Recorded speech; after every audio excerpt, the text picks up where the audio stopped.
Okay जी, हम start कर रहे थे मेंस्ट्रुअल साइकिल। ठीक है, तो मेंस्ट्रुअल साइकिल में मैंने आपको पहले बताया कि जो है 28 डेज का साइकिल होता है और प्यूबर्टी से स्टार्ट होता है और मेनोपॉज तक जाता है। अच्छा, अब मेंस्ट्रुअल फेज़ का मैं आपको बता रही थी कि ये फर्स्ट से पहले 5 दिनों तक ये फेज़ रहती है। जब अगर तो इन केस फर्टिलाइजेशन नहीं होती तो जाहिर सी बात है कॉर्पस ल्यूटियम एल्बिकन्स में कन्वर्ट हो रहा होता है और जो है मेंस्ट्रुएशन हो जाती है। ठीक है, अगर तो इसमें क्या होगा, मेंस्ट्रुअल फेज़ में कॉर्पस ल्यूटियम जो है वो डीजनरेट हो जाएगा। कॉर्पस ल्यूटियम जब डीजनरेट होगा तो क्या होगा, एस्ट्रोजन लेवल बॉडी में डिक्रीज हो जाएगा और प्रोजेस्टेरोन भी डिक्रीज हो जाएगा। इसके नतीजे में क्या हो जाएगी, शेडिंग हो जाएगी एंडोमेट्रियम की। ठीक हो गया, जब शेडिंग हो जाएगी एंडोमेट्रियम की तो क्या होगा, मेंस्ट्रुएशन की फेज़ आ जाएगी। ठीक है, तो मेंस्ट्रुएशन तो ये जो फेज़ है ये कितने दिनों तक रहती है, फर्स्ट से पहले 5 दिनों तक। उसके बाद जो है हमारे पास जो नेक्स्ट इसी मेंस्ट्रुएशन से क्या होगा, endometrial glands, endometrial cells, blood capillaries और ये सारी चीज़ें जो है ना ये मेंस्ट्रुएशन के केस में आएंगी। अच्छा, दूसरी फेज़ होती है उसको कहते हैं प्रोलाइफरेटिव फेज़। अच्छा, ये बहुत इंपॉर्टेंट फेज़ है प्रोलाइफरेटिव फेज़ में। इसमें क्या हो रहा होता है, ये जो है 6 डे से शुरू होती है और 14th डे तक चलती है। ठीक हो गया, 14th डे तक ये जो है इस फेज़ होती है। अब इस फेज़ में क्या होता है, इस फेज़ में जो है एस्ट्रोजन ने जो है ना बेसिकली क्या करवाना होता है, एंडोमेट्रियम को थिक करवाना होता है, उसको नहीं, एंडोमेट्रियम की रीजनरेशन करवा रहा होता है। तो इस फेज़ में क्या होता है, अब मेंस्ट्रुअल साइकिल तो हो गई, पहले 5 दिन गुजर गए मेंसेस के। अब उसके बाद वाले जो दिन है, जो छठे से लेकर 14वां दिन है ना, इसमें क्या होता है, एंडोमेट्रियम जो है अब जो शेडिंग हो गई उसकी, अब इसी एंडोमेट्रियम ने फर्दर अपने आप को रीजनरेट करवाना है ताकि दोबारा अच्छे से वो अपने आप को हील अप करे। जो शेडिंग हो गई थी, जो उसको नुकसान हुआ था, वो अब वापस से रीजनरेट हो रहा है। तो क्या होता है, उस रीजनरेशन में कौन सा हार्मोन आता है, एस्ट्रोजन।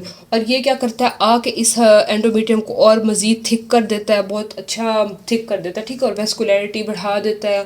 और क्या होता है, 14th डे पे जो है ना इसी से फिर ओव्यूलेशन होना शुरू हो जाती है। 14th डे पे ये तो मैंने आपको पहले बता दिया कि ओवरी में ही ओव्यूलेशन का प्रोसेस होता है। बट एंडोमेट्रियम में क्या होता है कि एस्ट्रोजन आता है 6 से 14th डे पे और वो क्या करवा देता है, एंडोमेट्रियम को मज़ीद थिक करवा देता है। ठीक हो गया, अब ये जो हो गई, लेकिन इसके बाद वाली जो फेज़ है वो बहुत ज़्यादा इंटरेस्टिंग है। वो क्या है, सिक्रीटरी फेज़।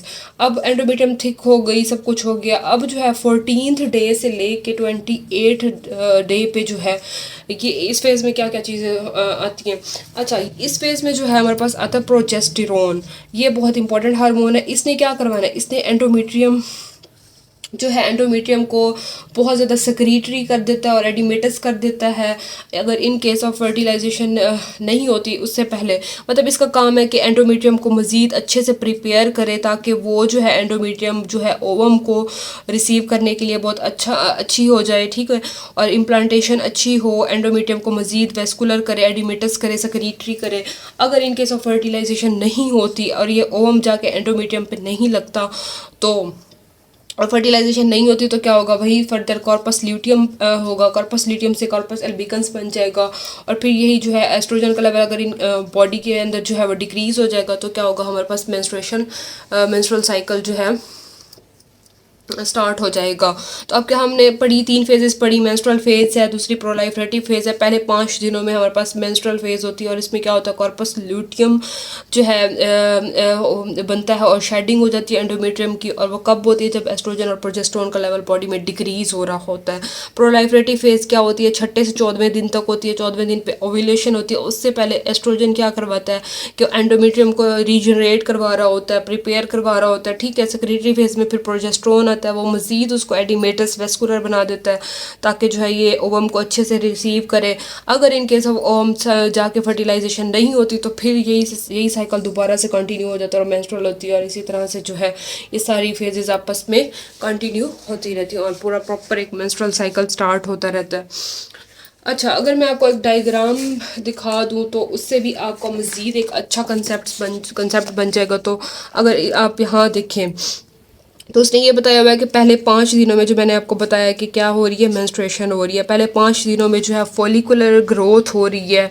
अगर मैं ओवेरियन साइकिल की बात करूं तो उसमें जो हमने पढ़ी थी कि फॉलिकुलर फेज़ है, उसमें क्या बन रहे थे कि जो है हाँ, मैंने आपको पहले बताया था कि फॉलिकुलर फेज़ है, उसमें जो है follicles, primary follicles, Graafian follicles और ये सारी, ठीक है, तो वो जो है अगर इन केस ऑफ ओव्यूलेशन के बाद जो बाकी बचता है मटेरियल तो वो जो है मेंस्ट्रुएशन की फॉर्म में हो जाता है। ठीक हो गया।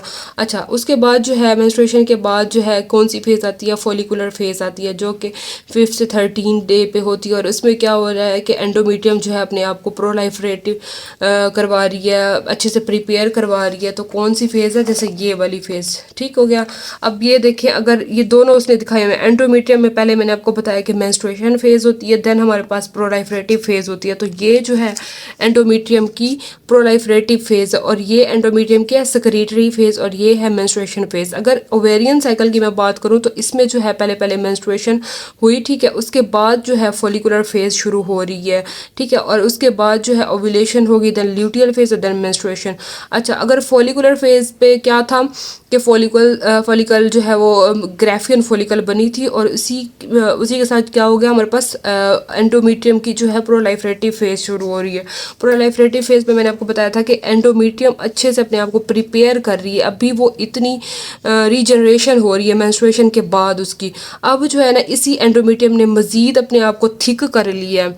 तो थिक जब कर लिया तो इसमें क्या आया, हमारे पास प्रोजेस्ट्रोन आया, और इसी ने आके एंडोमेट्रियम को मज़ीद अच्छा कर दिया, सेक्रेटरी बना दिया, एडिमेटस बना दिया, और ताकि ये जो है ओवम को अच्छी तरह से रिसीव करे। तो इसी के बाद जो है ना 13th डे के बाद 14th डे पे जो है हमारे पास ओवुलेशन हुई, और ओवम रिलीज़ हो गया बॉडी ओवरी से। ठीक है, और यही जो है अगर तो ओवम जाके इसी एंडोमेट्रियम पे इसने लगना है। अगर इन केस ऑफ ये यहाँ पे जाके नहीं लगता तो क्या होगा, तो ओवम में जाके लगेगा नहीं, फर्टिलाइजेशन नहीं होगी, तो कार्पस ल्यूटियम बनेगा, देन कार्पस ल्यूटियम रिग्रेस होगा और मेंस्ट्रुएशन फेज दोबारा से हो जाएगी।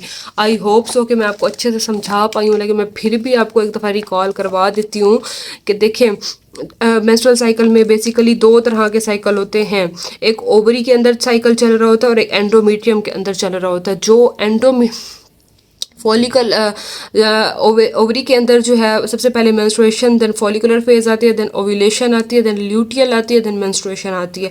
एंडोमेट्रियम में क्या, पहले 5 दिनों में मेंस्ट्रुअल फेज शुरू हो रही होती है, देन जो है 5वें से लेके 14वें दिन तक जो है प्रोलाइफरेटिव फेज होती है, देन 14वें से लेके 28वें दिन तक जो है सेक्रेटरी फेज होती है।